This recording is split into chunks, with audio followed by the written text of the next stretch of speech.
song naman is for our winner in the high school division.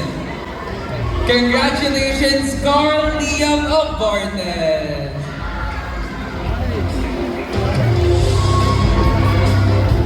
Ayan, so hello Carl, kamusta ka naman ngayon? And baka may gusto kang i-shoutout ngayon? I'm from G905 po. And gusto ko po i-shoutout yung mga magulang ko na nagsuporta sa akin along the way. And yung mga friends and classmates ko that also supported me. Ayan, so Carl, I have one question for you. What inspired you to play Rubik's Cube?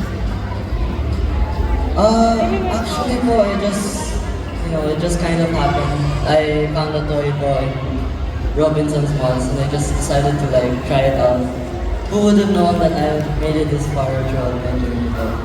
It really is the parang unexpected na encounters for you to be able to start your passion. Ayan, so congratulations Carl. But before that, if Brent got to solve the Rubik's Cube again, he will be solving it too. So now may we call on Miss Jo Rosas to shuffle the Rubik's Cube for Carl.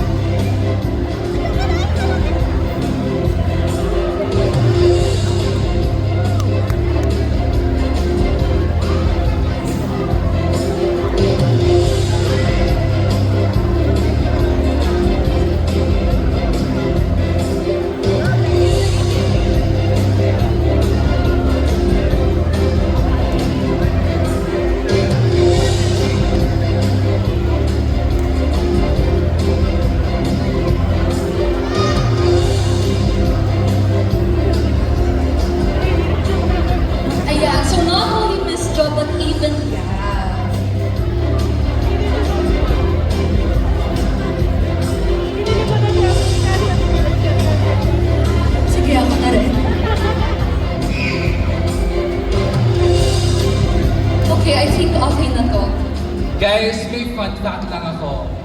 Nung contest niya, he only took 10 seconds to finish the Rubik's Cube.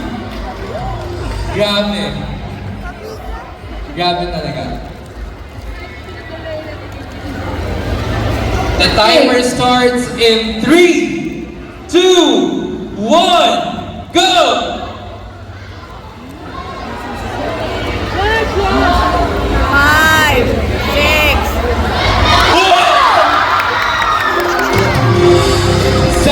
Seconds. Unbelievable! To think na 10 seconds ng contest pero now mas mabilis. Okay, so another fun fact about him, kaya niya mag-solve ng Rubik's Cube with only using only his one hand. So sino gusto mag-shuffle ng Rubik's Cube ni Carl? Ayan. Ayan, si Kevin. Ay, si Brent daw, si Brent. Si Brent daw mag-shuffle na po. So they're challenging each other, Gab, no? Grabe, 7 seconds, Ate Cassie. Yun nga, feel ko yung 7 seconds, tinitingnan ko pa lang eh. 7 seconds. Hindi ko pa nagkaroon ko. Parang ads lang yun eh. Di ba, parang ads lang, kaya skip agad. Okay. Ayan, shuffled na. So, alin ba yung dominant hand mo? Alin ang dominant hand mo? Left. 4. Oh, okay. So, sabi ni Carl, it's easier daw to use his left hand when in terms of solving the Rubik's Cube using his one hand. Ayan, so, stopwatch ready? Timer starts in 3, 2, 1, go!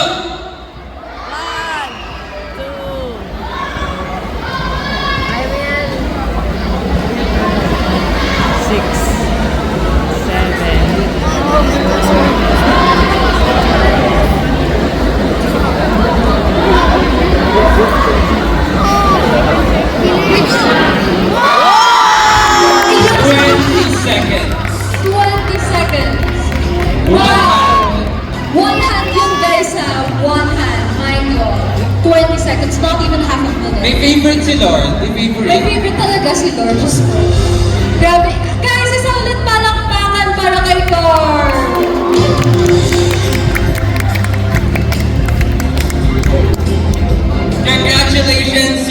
our winners. Kaya yun talaga ang totoong talent talaga. Grabe. Tunay, grab sa tunay. And thank you